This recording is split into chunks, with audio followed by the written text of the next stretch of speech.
होती है, हम बड़ा रोते हैं हमारी किस्मत खराब। किस्मत नहीं, हमारे कर्म खराब होते हैं। कर्म सही करोगे तो किस्मत अपने आप ठीक हो जाएगी। हम जाते हैं बड़े बड़े लोगों के पास, महाराज हाथ देख दो, महाराज कोई हाथ में ऐसे अंगूठी दे दो, कोई ताबीज दे दो जिससे हमारे दिन बदल जाएं। अरे दिन थोड़ी तुम्हारे अंगूठी बदलने से बदल जाएंगे, दिन तब बदलेंगे जब तुम अपने कर्मों को बदलोगे।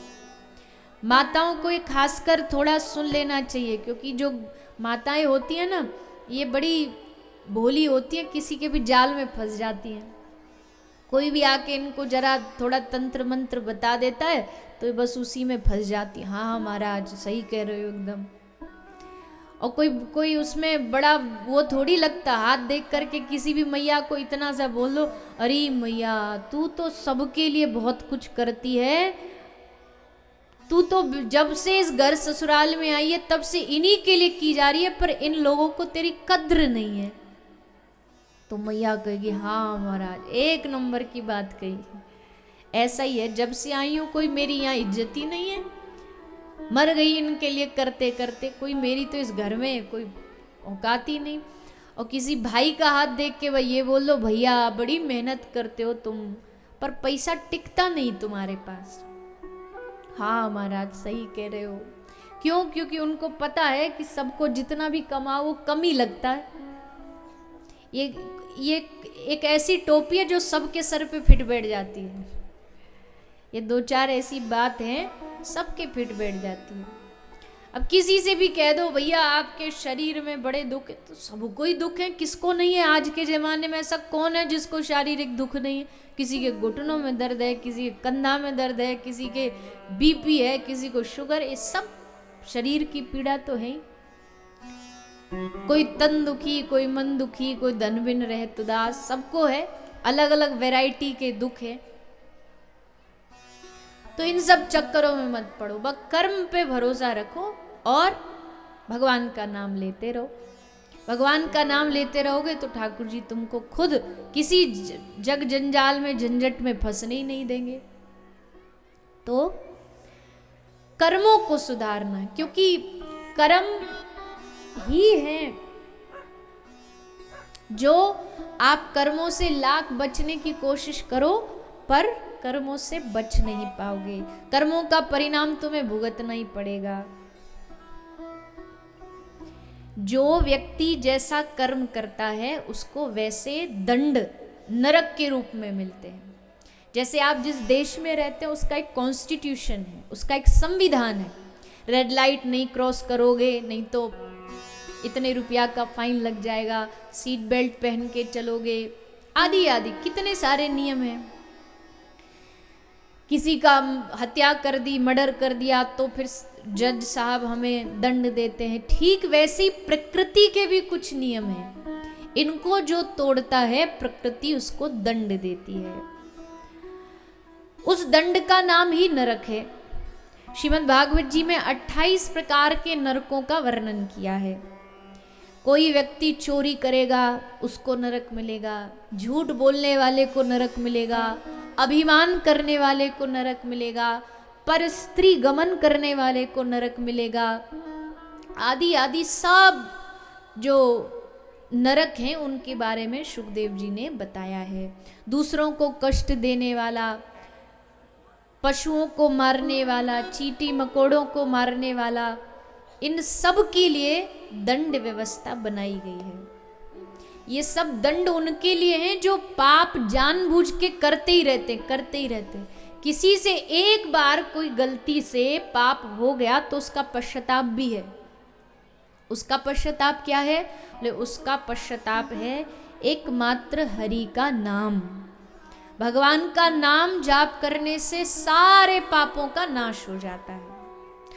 अज्ञानता में जो पाप किए गए हों, अगर आप भगवान का नाम स्मरण करोगे तो सारे पापों का भगवान का नाम नाश कर देता है। बोले क्या उदाहरण है आपके पास? तो उदाहरण दिया। उदाहरण एक ब्राह्मण का जिसका नाम है ब्राह्मण अजामिल। ये बड़ा विद्वान ब्राह्मण थे, कान्यकुब्ज इनका वंश था। बड़े विद्वत ब्राह्मण थे, पर एक दासी के संग में आने के कारण इनके संस्कार दूषित हो गए, चोरी करने लगे, डकैती करने लगे। गांव में एक बार कुछ साधु आए, तो साधुओं ने कहा कि भैया इस गांव में सबसे अच्छा भक्त कौन है, क्योंकि हम भक्त के घर ही भोजन करते हैं। तो चौराहे पर कुछ गांव के लोग बैठे थे, मजे लेने वाले लोग। तो बोले महाराज इस गांव में तो एक ही सबसे बड़ा भगत है जिसका नाम है अजामिल, उसके घर चले जाओ, खूब खातिरदारी करेगा तुम्हारी, खूब सेवा करेगा। संत बोले थे, उन्होंने समझा सच्ची कह रहे होंगे, सो चले गए। लेकिन जैसे अजामिल के घर गए, जाके दरवाजा खटखटाया और पूछा अजामिल भगत जी है क्या ये अजामिल भगत का घर है? तो पत्नी भीतर से हंसती हुई आई, कहती है तो अजामिल का घर, पर ये अजामिल भगत जी कब से हो गया ये हमको भी नहीं पता। पर चलिए अब आप आ ही गए तो पधारिए, क्या लेंगे? भोजन पानी, कुछ भोजन प्रसाद पवा दिया।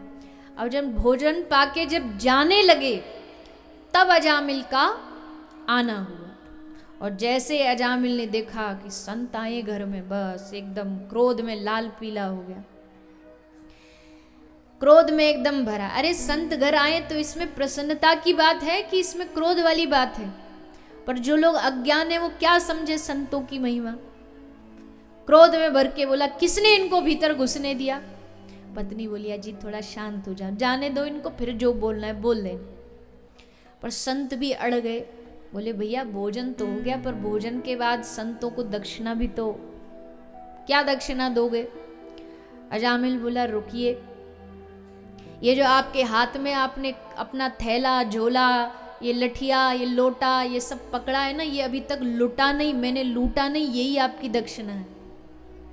मैंने किसी को आज तक छोड़ा नहीं, जो मिला सब लूट लिया, आप अभी भी ऐसे सलामत खड़े हो, इससे बड़ी दक्षिणा क्या चाहिएगी आपको? पधारिए यहां से आप।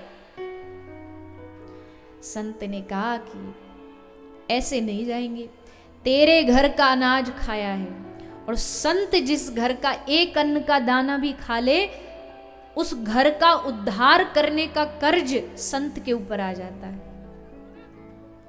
तो संत ने कहा कि कुछ तो देना पड़ेगा। अच्छा एक काम कर, एक वादा दे दे दक्षिणा में। क्या वादा दिया?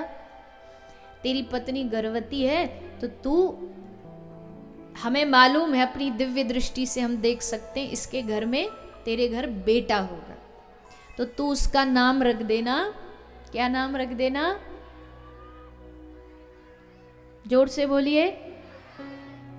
देखो सब कथा आती है आपको। इसका नाम रखना नारायण। अजामिल बोला हाँ हाँ जाइए जाइए, देख लेंगे, याद आ गया तो कर लेंगे देख करके। चले गए संत। अजामिल के घर बेटा हुआ,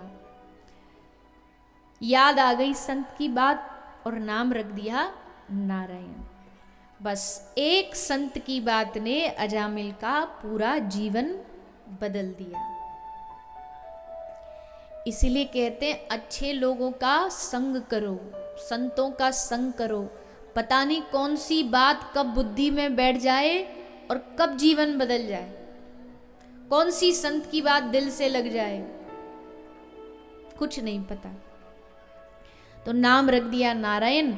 और अब सबसे छोटा बेटा था, बड़ा प्यारा था, लाडला था, तो उसी के पीछे लगे रहते। अरे बेटा नारायण इधर आओ, अरे नारायण बेटा जरा वहां से सामान लाना, अरे नारायण ये करो, अरे नारायण वो करो। नारायण नारायण नारायण करते करते करते दिन रात अजामिल के मुख से वो नारायण ही नारायण निकलता। और कल कहा था ना, भगवान का नाम कैसे भी पुकारो, कैसे भी लो, असर जरूर करेगा। तो आज अजामिल ने नारायण नारायण करते करते एक दिन अजामिल का काल अंत समय आया। और जब अंत समय आया, सांस रुकी, घबराया अजामिल और दोनों हाथ उठा करके पुकारा, हे नारायण मेरी रक्षा करो, हे नारायण मुझे बचाओ। और जैसे अजामिल ने नारायण नाम पुकारा, तुरंत वहां पर भगवान नारायण के, विष्णु के दूत प्रकट हो गए। अब जीवन भर तो पाप किए थे तो यमराज के दूत भी लेने आए, लेकिन विष्णु दूतों ने कहा खबरदार इसको हाथ लगाया तो ये नरक जाने के योग्य नहीं है। यमदूतों ने कहा कौन सा काम किया इसने अच्छा जो ये नरक नहीं जाए, सारे बुरे ही बुरे काम है इसके सारे जीवन में।